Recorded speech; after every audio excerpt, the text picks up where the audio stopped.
right? I mean, currently we are seeing the federal fund rate is at a 22-year high. The central banks want to reduce the growth of the economy by, let's say, bringing down inflation or bringing down employment numbers. They use interest rate as a very, very effective policy tool. Welcome everyone to 24th episode of our podcast series Talks with Daulat. I'm Rahul, the content and growth lead here at Daulat. Today we have our CEO and founder, Mr. Varun Fatehpuria, who is an NISM certified financial advisor and has completed his graduation in Finance and Information System from Hong Kong University of Science and Technology and continued to work with renowned financial institution firms like Bloomberg and Blackstone India Hong Kong office before starting Daulat. Daulat is a tech-enabled wealth management platform that provides customized solutions to investors to reach their financial goals. Hello, Varun. How are you? Hey, Rahul, thank you for having me on the show today. Varun, I recently came across the news that US Fed has hiked the interest rate at 22-year high. But what are interest rates and why it is all over the news? Great question, Rahul. I think this is something that has been bothering a lot of the investors and consumers alike all across the world, right? What we have really seen over the last 18 months, central banks all across the world, whether that's the Federal Reserve in the United States, the European Central Bank in the Eurozone, or even for that matter, our very own central bank, the Reserve Bank of India, pretty much every central bank all across the world in tandem has increased their interest rates over the last 18 months in one of the fastest rates um, in history, right? I mean, currently we are seeing the federal fund rate is at a 22-year high.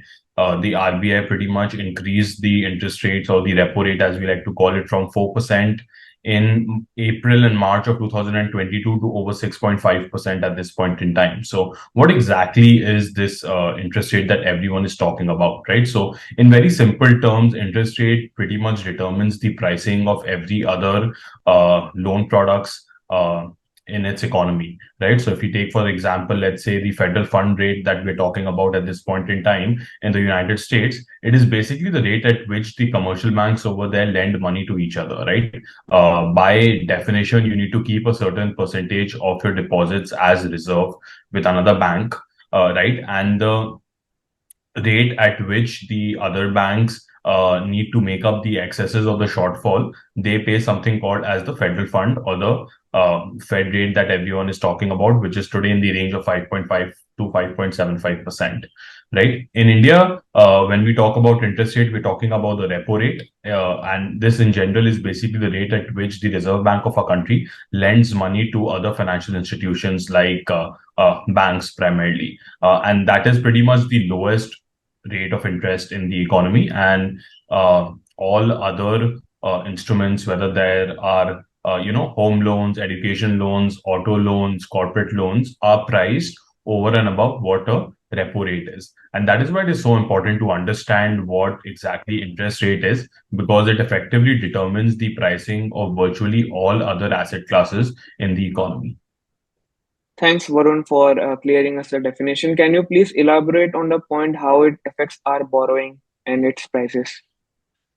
Sure. So a couple of ways I would say how the central banks actually use the interest rate or the repo rate or the federal funds rate as a policy tool to control the supply and demand of money in the economy. So let's sort of like go back in time in the depths of the coronavirus pandemic during March, April of 2020, right? At that point in time, essentially over a period of 2 to 3 months, again, all of these banks essentially overnight got the interest rate to its lowest level. And what that effectively did was the pricing of other debt instruments also tended to move in line with that. So let's say if you are a saver for that matter, right? Typically, you would like to keep your money in a bank deposit, or invest in a safer fixed deposit or a debt product which can yield you some percentage return. But when the interest rates in the economy are virtually zero, all of those investments are also close to yielding you nothing, right? At that point in time, what the federal bank effectively wants to do in the economy is encourage investors, whether that's individuals, whether that's corporates, to go and park their money into riskier assets, right? Whether that could be equity, that could be private equity, that could be virtually all other asset classes. In that manner, that is what we saw in the economy during 2020, 2021, when a flood of money actually moved out of all of these safer instruments like bonds and government securities into riskier asset classes like equities and growth equities and all of those kind of exotic sounding instruments, because at the end of the day we want returns, and if you're not able to find that return or get virtually close to a 0% return in debt, we need to go and put that money somewhere else, right? And that's where we also saw the asset prices for other asset classes also move in tandem. The other aspect basically is, since this is the base rate at which either the central bank is lending to the other financial institutions, or banks in the US are borrowing and lending from each other.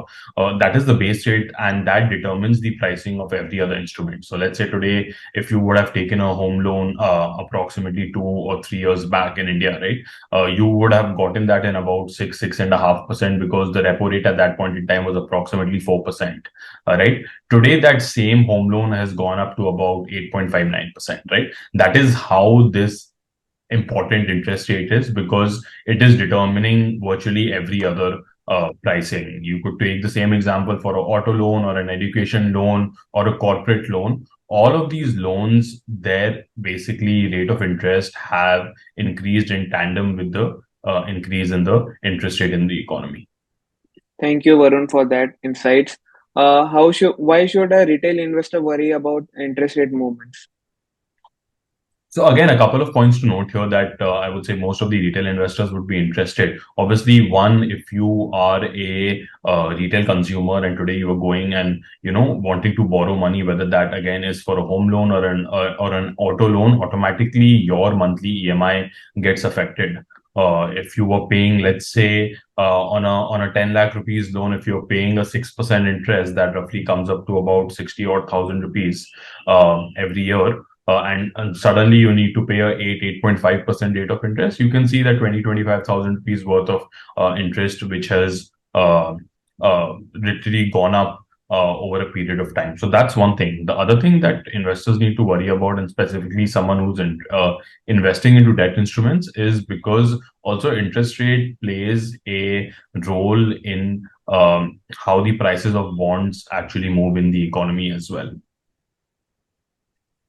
So that again is really important, because let's say, if I were to give you an example, if bonds were issued at a certain point in time when the interest rates were extremely low, and suddenly for similar bonds the interest rates have increased by 150 basis points, all of a sudden the previously issued bond becomes that much less attractive, right? And we can see that in a reduction in the price of the bond. So similarly to how equities are traded in the market, you can buy and sell a stock of a company. In a similar manner, you can buy and sell a bond in the market as well, right? So that is reflected in the price of the bond basis on the interest rate that is currently prevailing in the economy. And someone who's investing into mutual funds, specifically debt mutual funds, that again is determined by way of how interest rates are currently priced in the economy.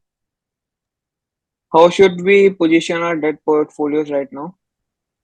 So again, this is one of the most interesting questions, right? How you can basically actually use interest rates to effectively position your debt portfolio. And this is something that we have talked about in detail in our previous video. So if you want to refer to that, we'll have the link in our description. But just again, for the benefit of audience, as I just talked about, there are a couple of things that you need to know when you are investing in a debt mutual fund. Right. Number one is obviously what is the current prevailing interest rate in the economy, and number two, what is the duration of the bond portfolio? Duration of the bond portfolio is nothing but just a measure of the interest rate sensitivity of the bond portfolio. Again, to not sound too I would say, complex, the greater the duration of the portfolio, the higher the impact the change in interest rate would have on the prices of the bonds. So let's say, for example, the duration of a bond portfolio is 10 years, and the interest rates suddenly starts moving up by 1.5%. We will see an approximate again 8 to 10% reduction in the returns because of the duration of the portfolio. In a similar manner, let's say if the interest rates were to decline, right? At that point in time, what we call as building up duration in the portfolio is really important. So let's say today we are seeking pretty much sitting at the peak of an interest rate cycle, with the RBI already having increased the interest rates by 250 basis points over the last 18 months, and say for another 25 bips of rate hike in the next 6 months, most of the market participants expect the interest rates to start falling within the year and a half. So once the interest rates start to fall, if you've already added duration to your portfolio, you will see a mark to market improvement in the pricing of those bonds. Again, so the bonds that were issued at a higher rate of interest, now suddenly if the interest rates in the economy start to fall, those bonds start to become a lot more valuable, and greater the duration of that bond, higher the impact the fall in interest rate has on its price. So that is what the suggestion would be. Again, this is not a recommendation because again, typically longer duration bonds and longer duration debt mutual funds tend to be extremely volatile in nature. So you need to accurately basically time your entry and exit into an actively managed, duration debt mutual fund. But for as a debt investor, if you're investing specifically in mutual funds, then you should definitely keep an eye on the movement of the interest rates and how that basically impacts the prices of the bonds that are included in your debt mutual funds, which ultimately then gets reflected in the NAV or the net asset value of the mutual fund. So that is something why interest rates again are so critical component of the economy. Thank you, Varun, for walking us through the phenomenon of interest rate movements. Thank you for your time.